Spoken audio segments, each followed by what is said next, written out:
অনেকেই ভাবেন যে এআই ইমেজ ধরার সবথেকে বড় ট্রিক হলো হাতের আঙুল চেক করা, কিন্তু এখন আর এইসব ট্রিক কাজ করে না। আগে এআই সফটওয়্যার হাতের 6টা আঙুল, অদ্ভুত চোখ, 3টে হাত দেখিয়ে দিত। তাই সবাই বলতো হাত দেখলে এআই জেনারেটেড বোঝা যায়। কিন্তু এআই কিন্তু এখন অনেক উন্নত হয়ে গেছে। অনেক এআই জেনারেটেড ইমেজ কিন্তু এখন একদম রিয়েলিস্টিক দেখায়, বোঝাই যায় না এটা এআই জেনারেটেড।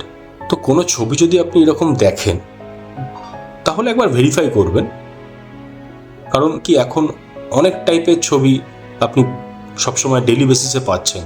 কোনো একটা পুরনো ছবি এআই দিয়ে জেনারেট করে দিয়েছে, সেটা কাউকে শেয়ার করার আগে দেখুন যে সোর্সটা কি, এটা কি ট্রাস্টেড, এটা কি আদৌ জিনিসটা কি ঘটেছে।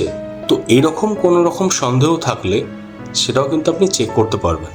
জাস্ট ব্রাউজারে ওপেন করুন deepai.org, এখানে আপনার ইমেজটি আপলোড করুন, তাহলেই আপনি রেজাল্ট পেয়ে যাবেন। এই দেখুন আমি দেখাচ্ছি, এটা আমার অরিজিনাল ইমেজ। এই ইমেজটির রেজাল্টটি দেখুন, আর এটা এআই জেনারেটেড ইমেজ। এই ইমেজটির রেজাল্ট দেখুন। তাই সোশ্যাল মিডিয়াতে কোনো শকিং, ইমোশনাল, আনবিলিভেবল ফটো দেখলে একবারে ট্রাস্ট করবেন না। রুল একটাই, ভেরিফাই ফার্স্ট, শেয়ার লেটার।